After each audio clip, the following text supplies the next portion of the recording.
Hello, this is Cho of the Shiny Colors Discord. Welcome to something a little bit different.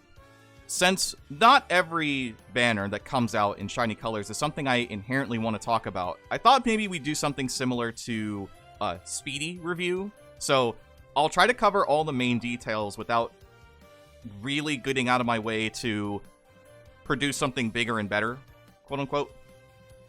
Essentially, I just don't want to make a PowerPoint for every single video and then go through all the details for everything, so we'll try to cover all the key points in cards and keep it simple in-game. So today we're talking about Yuika 8 and the new support for Amana, which is Amana 10. First off, the animation. I actually really like this animation.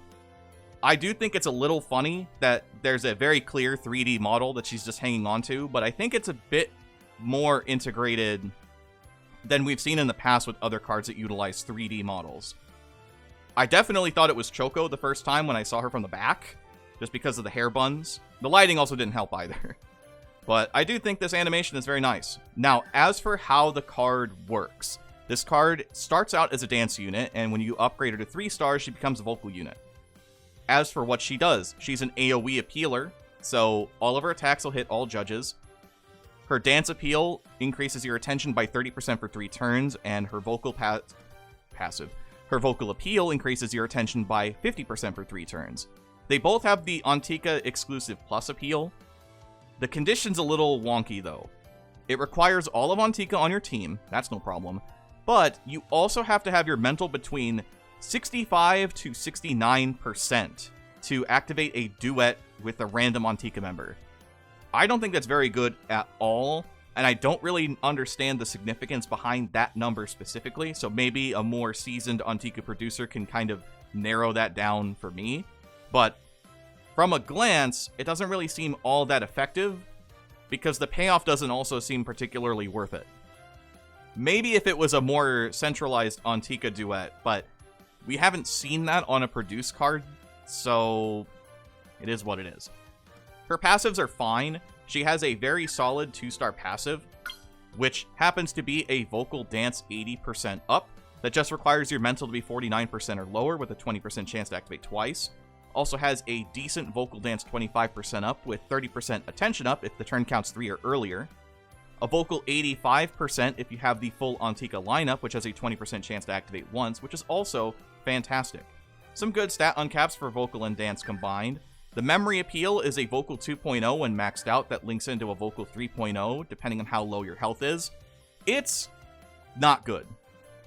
We've had Antika cards in the past that have had stronger memory appeals, and even some event SRs have had appeals that are just as strong, if not just a tiny bit stronger. I don't know why they're so reluctant to give Antika a really strong memory appeal. As a center, I wouldn't really say that she's particularly good. For a grade overall, I think that she's kind of in the B range. The biggest problem with Yuika 8 is that she comes into collision with cards like Yuika 3, who is such a staple to Dance Antika, that it's really hard to get rid of that card if you already have it.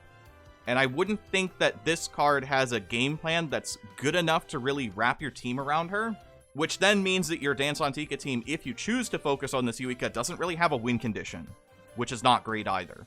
I think she has a better chance of working on a vocal team.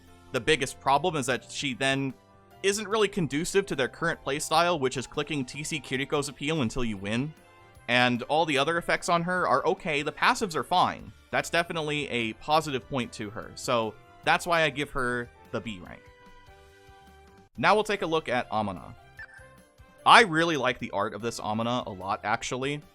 It reminds me a lot of, from the original Idolmaster games, I believe it was called Hell Training, one of the mini games that you could potentially play. It has a very, very similar vibe to that, and I really do appreciate it. You really got to help Tenka out there in the back, though. But it's nice. As for how the card works, she has pretty solid passives, especially if you're playing Austromeria. The biggest thing is that she has a dance 70% passive as long as you have healed 5 times or more in the run. That does mean you're going to need to run more cards that can heal you. So if you already have Austromeria Tenka, as well as Colorful Chiyuki, you're definitely going to want to run those two alongside this Amana if you want to make use of the passive. Otherwise, you can just pretend it doesn't exist. The rest of her passives are okay. A lot of 30%, a 20%, 30% for dance position. Her appeal is meant to sort of help get you towards that 5 heal, as it's a dance 3.0 that gives you a 10% dance buff for 3 turns and applies a 2% mental regen for 3 turns, so you get 3 out of your 5 heals. But you're still going to need to use the appeal at least one more time, and it's not exactly a good appeal to be using multiple times, to be honest, so I would rather just use passives that heal you. So looking at all the other Alstrameria supports that do that, it's great, since Amana does not do that for you. The last thing, of course, is then her masteries. No, we're doing this a little backwards compared to the review. But the key points of her masteries is that she has access to Room Mastery, which goes up to level 6. So that's the first one you see underneath Idol's Bond, which is great. So a 6% chance to level up a room that she's in when it, well, 100% chance to level up a room when she's in it, but has a 6% chance to activate at max, which is fine. She has Promise Recovery, Rest Boost, Dance Stay Mastery, which goes up to level 3 at level 70, which means that the moment you pull this card, as long as you level her up immediately, you've got the full version of that. Stamina Support reaching +5 at level 70, and Unit Mastery Dance reaching +8 at level 80. This card is good. I think this card is a great complement to a lot of visual builds right now, since dance teams are using Tenka and Chiyuki primarily as their core of sorts to generate a ton of SP and to keep yourself healthy during a run, and the passives are really strong. So this Amana complements those two while also having her own reasons for being solid. So with that, I would say that because she's not exactly built for every single team, but is good for a lot of teams, she gets a very easy A rank. Because her strengths are relatively low, you know, she doesn't exactly have like 100% passives, for example. Her stat uncaps are fine. If her appeal was any better, I would maybe, for a combination of those things, raise her up to A+, but overall I'd say she's like an A. So that's pretty much it. I know this video seems a little off the cuff and a little odd, so I understand if it doesn't seem like something you're necessarily too into, but if it is something that you appreciate over just me doing a community post for a banner I don't really want to dedicate a ton of time towards, then this is something we can choose to do, and if not, we can just go back to community posts. So, till the next video, I've been Cho, thanks for watching, have a wonderful rest of your day.